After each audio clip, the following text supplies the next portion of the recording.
A black businesswoman finally boards a first-class seat, gifted by her father, a symbol of survival, dignity, and quiet triumph. But just moments after she sits down, everything changes. A flight attendant singles her out, questions her presence, and humiliates her in front of the entire cabin. Within minutes, her identity is revealed, and what happens next flips the plane, the airline, and the internet upside down.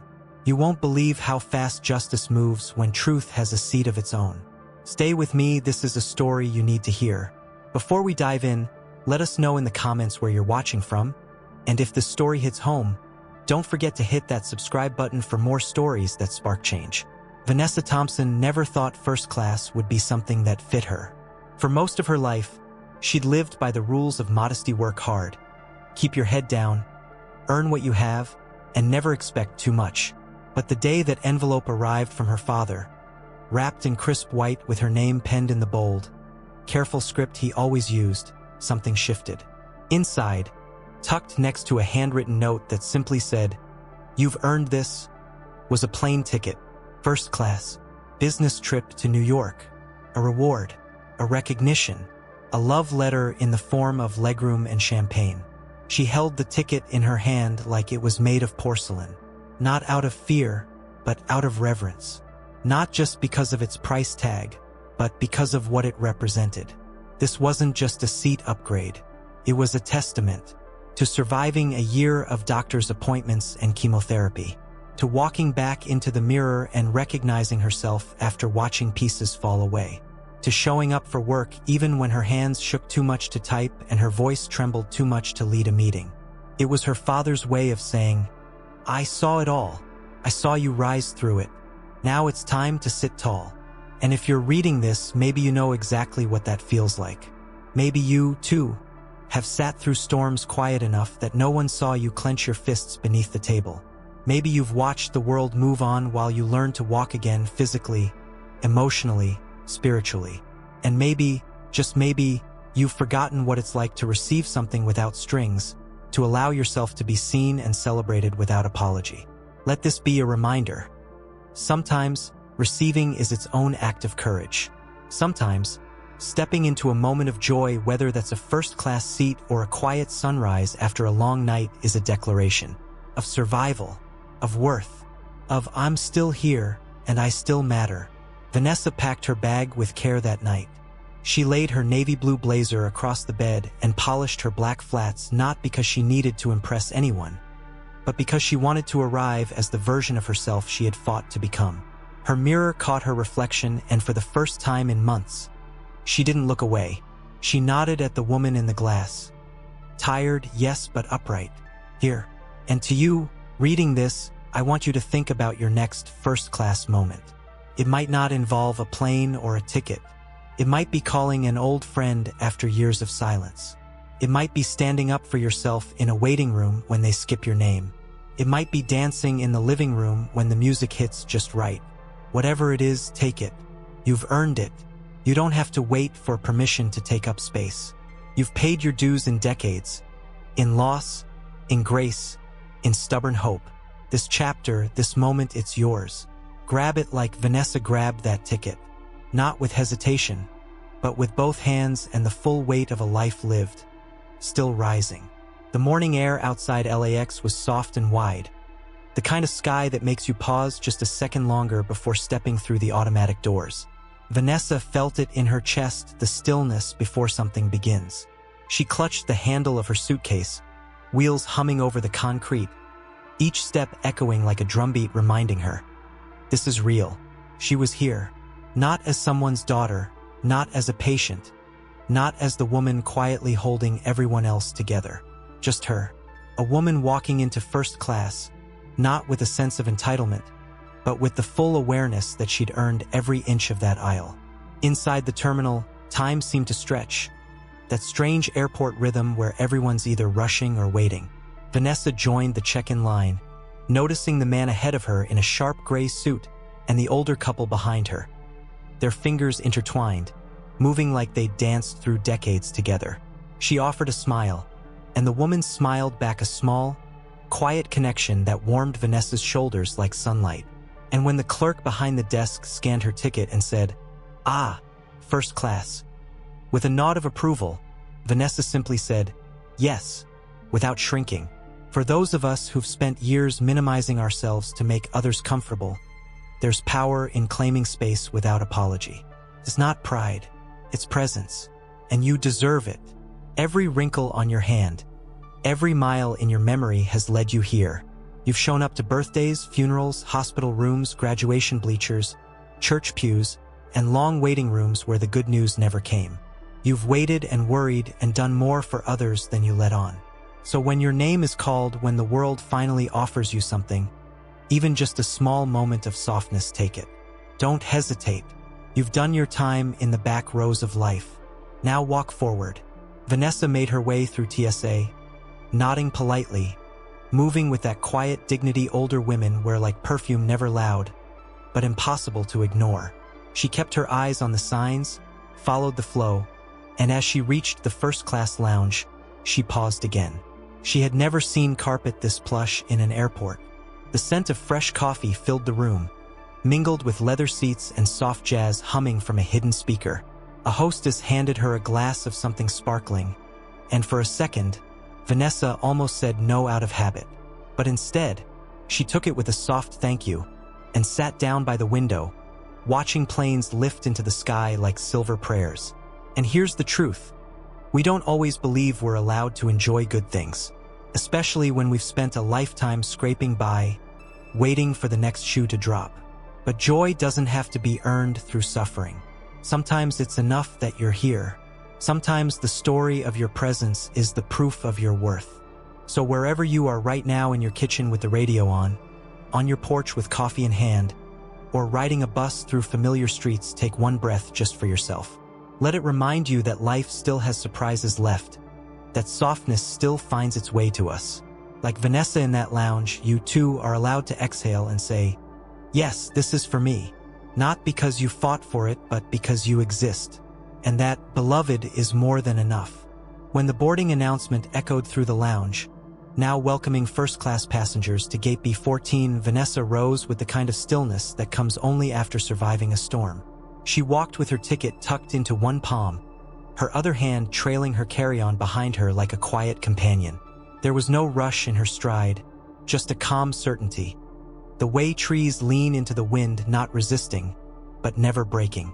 At the gate, the attendant greeted her with that rehearsed airline smile, but Vanessa nodded with grace, not asking for approval, only receiving what was already hers. The jet bridge was cool and metallic, a tunnel between two worlds, the terminal of waiting and the cabin of arrival. As she stepped onto the plane, the scent hit her first: leather, citrus, and the faint trace of warm linen. Her eyes caught the gleam of brass-edged cabin lights, the curve of tailored seats, the quiet hush that settled over first class like a velvet curtain.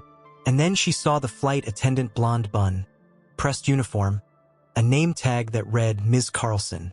The smile on her face didn't quite reach her eyes. It happened in an instant, the kind of moment that doesn't need words to wound. Ms. Carlson's gaze scanned Vanessa's face, then dipped to her shoes, her figure, the soft weight of her arms, her skin. There it was, the pause, a millisecond of judgment wrapped in civility. "Ma'am," she said, with a touch too much emphasis, "are you sure you're in the right boarding group?" Vanessa didn't flinch. She'd been asked that before, not always in words, but in stares, in sighs, in the way people reached for authority when they didn't expect to see someone like her in places like this. "Yes," she said simply, handing over the ticket. Ms. Carlson blinked as the scanner beeped its approval. No apology, just a plastic smile stretched tighter. "Right this way. And here's the thing, we've all been there. Maybe it was the job interview where they asked if you were lost. Maybe it was the country club where no one made room at the table. Or maybe it was the family reunion where someone joked about how you must be doing well for yourself, as if dignity had a price tag. But let this be your reminder. Belonging isn't something you earn through approval. It's something you carry." Vanessa walked down the aisle, past the plush seats and the polished men already sipping bourbon, past the women in silk blouses with faces carved from decades of privilege, and she slid into 1C. Her seat, The leather whispered under her as she sat, and she let her fingers rest on the armrest like it was a piano key. Her eyes closed briefly. She didn't need anyone to clap. She didn't need anyone to move over. She was not a guest in this life. She was a rightful resident of her own becoming. And if you, dear reader, have ever felt the eyes that asked why you were there at that table, in that pew, in that quiet luxury, remember Vanessa. Remember that the scan beeped green, that the ticket was real, that your presence isn't a disruption, it's a declaration. So when the next gate opens for you, when someone tries to measure your worth by your waistline, your skin tone, your age, your silence, breathe in, square your shoulders and step through. You're not waiting for permission. You're taking your seat. The seat was wider than she expected, firm but forgiving, like it had been waiting all its life for someone like her to sit down and stay a while. Vanessa buckled her seatbelt and folded her coat with care, laying it across her lap the way her mother used to fold linens fresh from the line, neat, with reverence. The cabin around her pulsed with hushed luxury. The pop of champagne corks, the soft rustle of newspapers, the low murmur of men comparing vineyard vacations and stock portfolios as casually as one might discuss the weather. But her peace was short-lived. Ms. Carlson returned, clipboard in hand, her smile replaced by something tighter, something pretending not to be irritation. She leaned in just close enough for Vanessa to smell the faint tang of hairspray and judgment. "I'm going to have to ask you to step to the back," she said in that tone people use when they want to sound polite while doing something unkind. "There's been a seating mix-up. Economy has your name." The words fell like ice into warm water, hissing and spreading. But Vanessa didn't move. Not out of defiance, but from a calm certainty, the kind born of knowing who you are even when the world forgets. "My ticket says 1C, she replied, pulling it from the side pocket of her handbag, unfolding it with the slow grace of a woman who had nothing to prove but everything to defend. Ms. Carlson didn't reach for the paper. She didn't need to. The ticket wasn't the problem. Vanessa was. Her shape, her presence, her refusal to shrink or scurry or apologize for taking up space in a world that had written rules in fine print and expected women like her not to read them. And if you've ever been asked to move not for safety, but for someone else's comfort, you know this feeling. If you've ever felt your dignity measured in glances or weighed by silence, you know what Vanessa knew in that moment. That the challenge wasn't the seat, it was the assumption. The unsaid belief that first class was a room not built for you. But this is where we break the spell. This is where we decide that we don't have to trade our self-respect for someone else's illusion of order. This is where we stop asking permission to be seen. Vanessa inhaled slowly, deeply, like she was breathing in the truth of her worth and exhaling every lie that had ever told her otherwise. "I'd like to speak with your supervisor," she said, each word placed like a brick on solid ground. Ms. Carlson blinked. That wasn't in the script. She hesitated, then turned on her heel with the kind of pivot people make when they realize the room is no longer theirs alone. And in that moment, Vanessa didn't feel angry. She felt anchored. She reached for her book, a biography of Ida B. Wells, its pages soft from use, its spine worn like a well-walked path. She opened to a chapter on justice and began to read, not because she needed a distraction, but because she was claiming her time. So here's the invitation. When they ask you to move, don't. When they try to erase your presence with policy, plant your feet.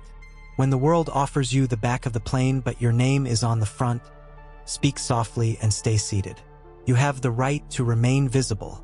You have the right to be unbothered. And sometimes the most powerful protest is to stay exactly where you are. The flight hadn't yet lifted from the tarmac, but the air inside the cabin was already tense, like a stretched thread waiting to snap. Vanessa could feel it not from her own nerves, but from the stairs. Not the curious kind, but the kind that sought to sort and size, the kind that tried to rearrange the seating chart in their heads because someone like her didn't fit the picture. She sat upright, calm and composed, the way a lighthouse stands even when the sea grumbles. But she could feel it. Whispers behind folded newspapers, the brief glance of a man 2 rows back who looked at her the way some people look at a misplaced package. And then Ms. Carlson returned, not alone this time. Another attendant, younger, with worry in her eyes, stood just behind her shoulder. "We'll need you to move now," Miss Carlson said. A practiced smile pasted onto her lips like a sticker that had lost its glue. Vanessa didn't argue. She didn't raise her voice. She simply opened her phone and typed a message, a name, a number, because the thing about being underestimated is that people forget you're not alone. People forget that behind every woman who's ever been told to know her place is a father, a friend, a network, a story. And stories have power. Vanessa pressed send. No theatrics, no drama, just a quiet act of justice. Moments later, the pilot's voice cracked through the intercom. "Ladies and gentlemen, just a quick note before takeoff, we are honored to have a very special guest on board. The daughter of Horizon Airways founder is flying with us today." There was a pause, then silence, then confusion, then Ms. Carlson's face, pale as if someone had drained the blood from her cheeks and replaced it with regret. You could almost hear the narrative scrambling to reassemble itself. The same people who'd once eyed Vanessa with suspicion now looked at her as if seeing her for the first time. Some with embarrassment, others with performative smiles. But Vanessa didn't gloat. She didn't need to, because she had nothing to prove. And here's the lesson for those of us who've had our worth questioned. Our seats reassigned, our presence doubted. Don't waste your breath explaining your value to people who only understand status. Instead, stand rooted in the truth of who you are. You are not a stranger to excellence. You are not an imposter in comfort. You do not owe anyone an explanation for the life you've earned. When they try to move you, plant your feet in dignity. When they look shocked at your strength, let them stare. And when the truth finally speaks on your behalf, when the world realizes it had mistaken your quiet for weakness, don't rise in rage. Rise in grace. Vanessa picked up her book again, the same chapter, the same steady breath. The plane began to taxi. The seatbelt light chimed overhead. And the air, though still pressurized, felt a little more honest now. Let that be your reminder. You don't have to fight every battle with noise. Sometimes the most radical thing you can do is stay seated and let your name do the lifting. The plane leveled at 35,000 feet, gliding steady above the clouds like a memory too heavy to land.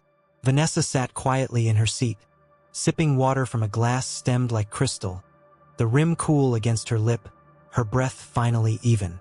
Around her, the mood had shifted. First class had gone from side eyes and half smiles to a strange silence, the kind that fills a church when someone unexpected walks through the doors.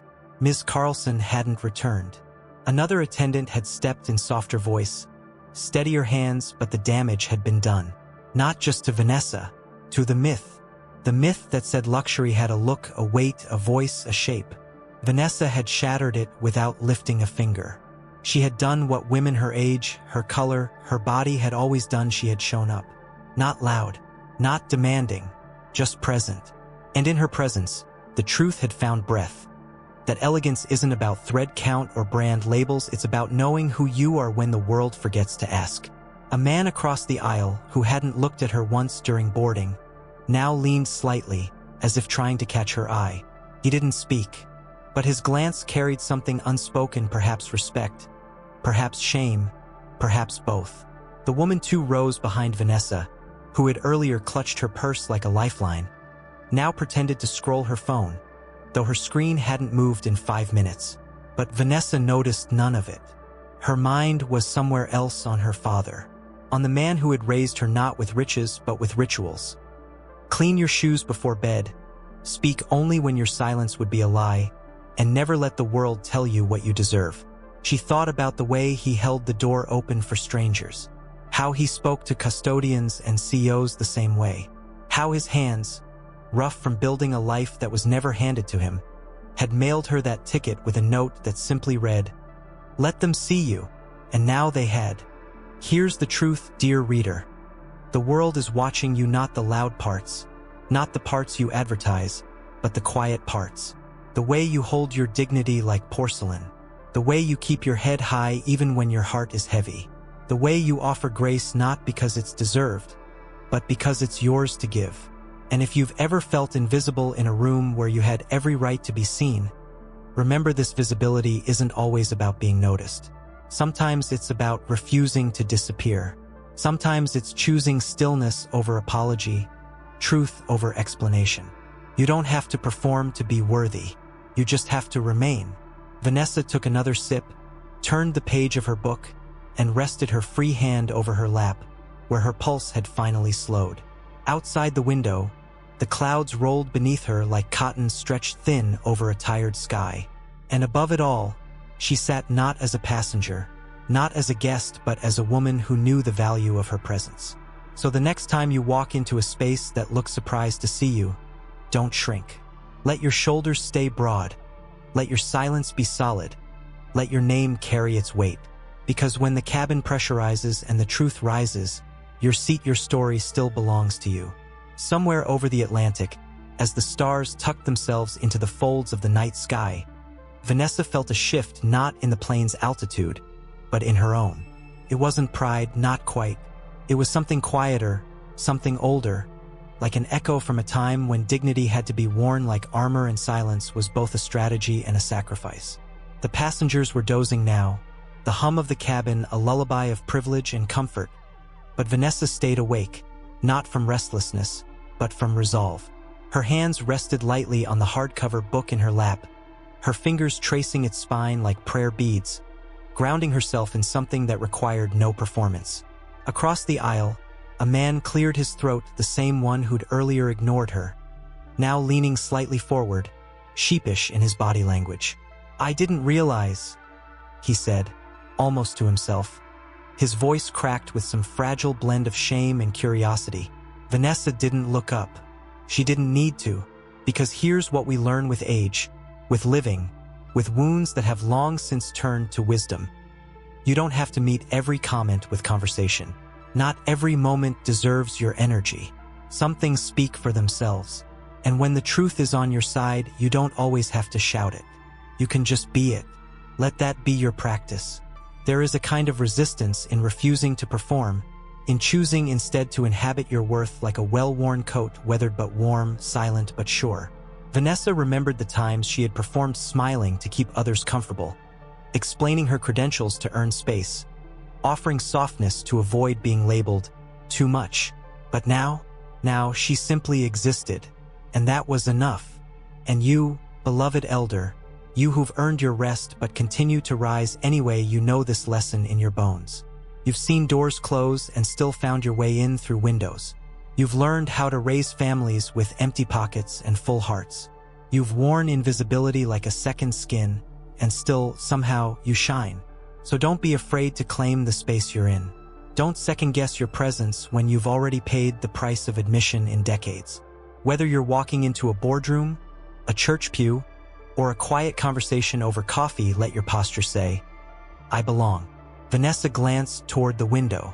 The moon rode beside the plane like a silent companion, silver and sure, casting soft light across the clouds below. In that stillness, she made a promise to herself not to clap back, not to prove, not to educate every person who doubted her, but to keep showing up anyway, to take up space, to take the seat, to take the silence, and let it speak. And maybe that's your invitation too. No matter your age, your skin, your body, or your past, take your place in the story. You don't need applause to be valid. You don't need acceptance to be whole. You just need the courage to stay in the seat. The one they said wasn't yours. The one with your name on it all along. When the plane's wheels kissed the runway and the cabin filled with the familiar clatter of seatbelts unclicking and overhead bins creaking open, Vanessa stayed seated, unhurried, calm in a way only someone who's been through fire can be. She watched the aisle crowd with eager bodies, all reaching for coats, for phones, for exits as if arrival alone would return them to control. But Vanessa understood something different. She knew that true arrival doesn't happen when the plane lands. It happens when you decide you no longer need permission to be where you are. The young flight attendant, not Miss Carlson, who had disappeared somewhere mid-flight, stood by the front door now, her expression softer than when they'd first boarded. There was a quiet between them, a kind of shared understanding that didn't need to be named. Vanessa nodded once, the way elders nod in church after a good sermon, and the girl nodded back not as an employee, but as a witness. Outside the gate, the airport buzzed with movement, families reuniting, businessmen shouting into phones, toddlers running circles around luggage carousels. Vanessa walked through it all like someone who'd just come back from a long journey, not just across miles, but across memory, across history. And if you've ever walked through a space that once rejected you only to return with your head high and your name intact, you know the power of that stride. You don't need to storm the building. Sometimes you just need to walk through the door without apology. Her father was waiting at baggage claim, leaning on his cane with the same quiet strength that raised her. His coat was worn, his hands spotted with time, but his eyes lit up the moment he saw her. He didn't ask how the flight was. He didn't need to. He could tell by the way she carried herself, shoulders relaxed, eyes clear, that she had stood her ground. "You good?" he asked, the way only fathers do, the way that means, did they make you small? Did you forget who you are? And Vanessa smiled. "I'm good," she said. "And here's what I want to say to you. Yes, you, sitting in your kitchen chair or lying in bed with your mind wide awake at midnight. You are allowed to take up space. Not because you earned it through suffering, but because you exist. You are not too old, not too late, not too anything. You are the proof that resilience has a name, that grace has a shape, that dignity doesn't need a spotlight to shine. So go where they said you didn't belong. Sit in the seat. Speak the truth. And when they ask you why you didn't back down, tell them this. Because I knew who I was before they ever questioned it." Vanessa walked out of the terminal into the morning light, her suitcase rolling behind her, her father beside her, the past behind her but never forgotten. And as the doors slid closed behind them, she didn't just feel free, she felt whole. And that, beloved, is the kind of arrival worth waiting a lifetime for.